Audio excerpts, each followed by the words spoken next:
cashed. We still pay Cuba every year to lease Guantanamo Bay. We're still paying for that? Yes, still paying for it. Yes, it's on lease, you know, legally. But Fidel Castro says he will never cash any of that check because it's blood money. So they keep piling the checks in Havana. Okay, so they're not cashing the checks, but we continue to pay the checks. And so that's this is one of Castro's kind of things. That's correct. We keep paying, but he's not cashing any of it. We have to leave Guantanamo Bay. He's not accepting a dime for it because he believes it's blood money. Now, having said that, what are the problems in Cuba? You know, you have a lot of problems that are hidden. First of all, the demography. Some statistics that just came out, some say, well, Cuba is about, you know, 55% white, you know, 45% black. But then some statistics say, no, it's 55% black, 45% white. You know, the 55% black might make more sense because after the revolution, you remember there was a whole lot of flight, you know, of particularly middle-class whites, predominantly, who left the country, you know, thus making the black population, you know, on the ascendancy. So that's a big problem. Up to today, you know, the racial disparity in Cuba. It's a real racial thing in Cuba. Yes, even though, you know, officially, you know, it's a classless society. But a lot of black folks in Cuba started complaining now about discrimination in Cuba.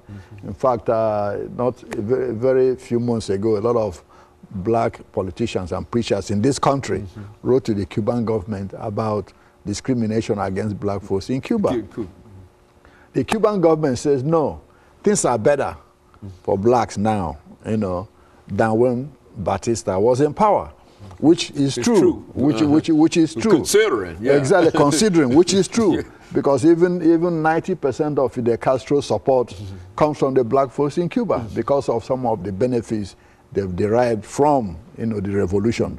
But things are not rosy. You know what I mean? It's not a worker's paradise, as anybody might assume. Now, what might say, well, since 1959, what are the accomplishments of the Cuban Revolution? What are its failures? You know, let's start with some of its successes. Yeah, one can say in the medical field, you know, Cuba probably has one of the best medical facilities and systems in the world today, regardless. You know, in Africa alone, you have over 15,000 Cuban physicians and nurses in Africa working up today. That's what you meant when you talk about Venezuela. Exactly. In Venezuela, you have about 20,000 Cuban, you know, medical workers working in Venezuela. In Honduras, you have thousands. In Belize, the same. In Bolivia, the same. In most third world countries, in fact, overseas, you have at least, at the minimum, 100,000 Cuban, you know, medical workers working. What you talk about medical diplomacy today, Cuba is using medical diplomacy to spread goodwill around the world.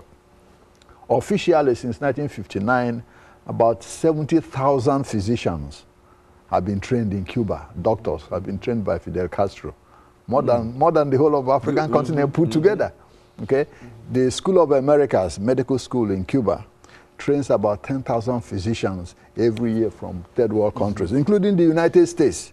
You know, a whole lot of, there are at least 1,000 Americans in medical school in Cuba, and they are going to school free of charge. And of course, Dr. Madu, that's some extraordinary information, because we never think into, well now, when they send these medical ambassadors to these other countries, what about the medical services in Cuba itself? The same. They have more. Exactly. They have more doctors in Cuba. Like I said, over 70,000 trained since 1959. They have enough in Cuba that they have to send out, you know. Well, let's take this commercial break, and then we'll continue that, because I think that that's one of the most intriguing things that we were talking about. And of course, we'll be back with our audience following this very, very short commercial break.